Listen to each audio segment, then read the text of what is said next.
Okay, so this is the interior plumbing and appliances video. I'm gonna roll in here to the primary bathroom.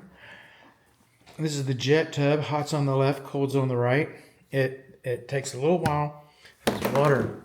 The water just doesn't drain really good right there. And all the fans are working. I can show you the good parts, but I'll show you the fun parts too.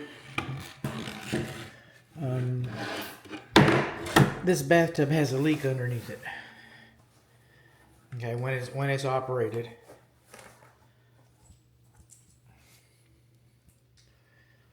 And then when it's operated right there, come on,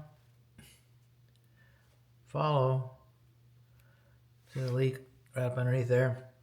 And then over here, that looks horrible. That's rotten wood. And that's going to be on the termite report.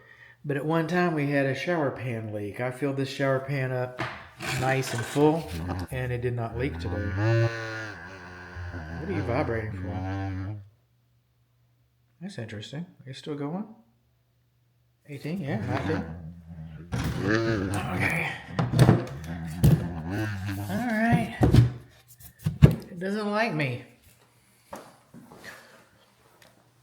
This is the primary shower. Again, I filled it up with about 2 inches of water. Our gasket underneath here is torn. Moving into the primary, this is the GFCI for the jet tub, and it's not supposed to have a face on it.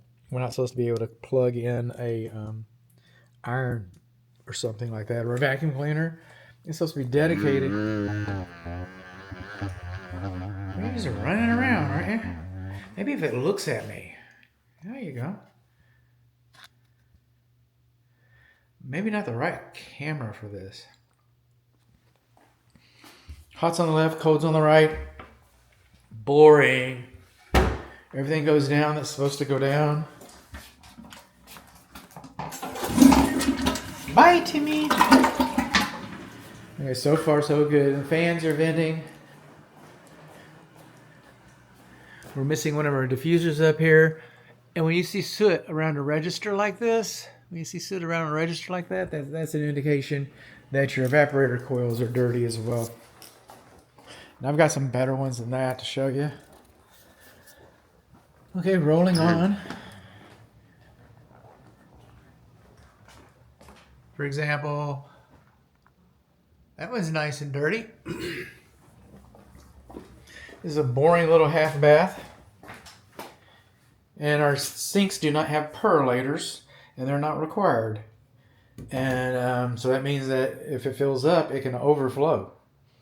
And it's a real dynamic of having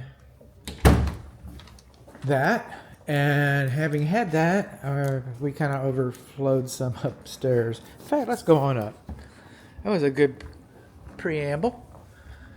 We're just charging up the stairs here. That's a pie step. We're not supposed to have pie steps. Of course, when we built the house, our windows are not supposed to be closer to the floor than 24 inches. If they're higher, and then our carpet leaves something to be desired. I can kind of work my way up to it. I'm cringing.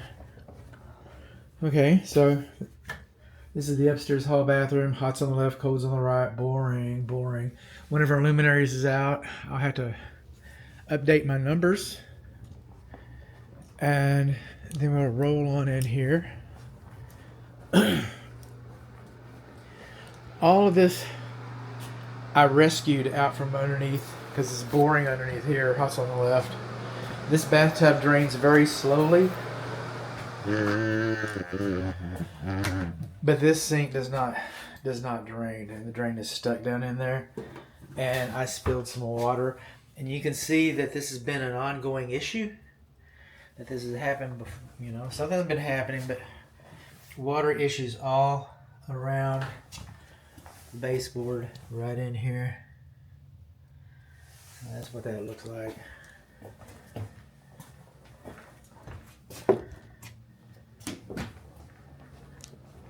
We're going to roll on.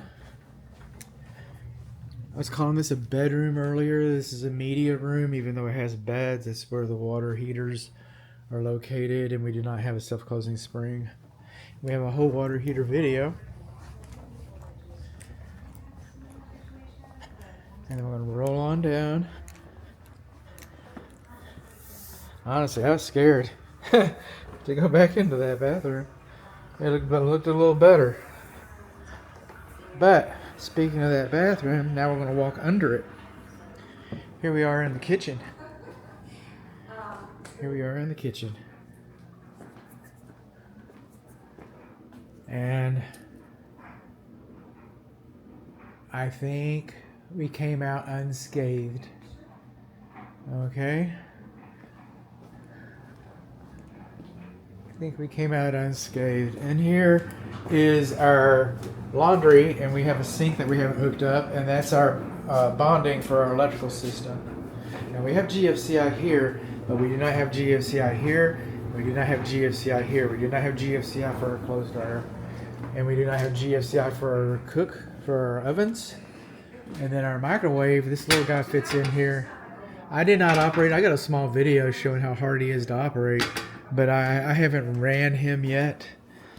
The oven cooktop works good. The problem with the oven cooktop is that the valve is, all of our pots and pans just sit on top of the valve there.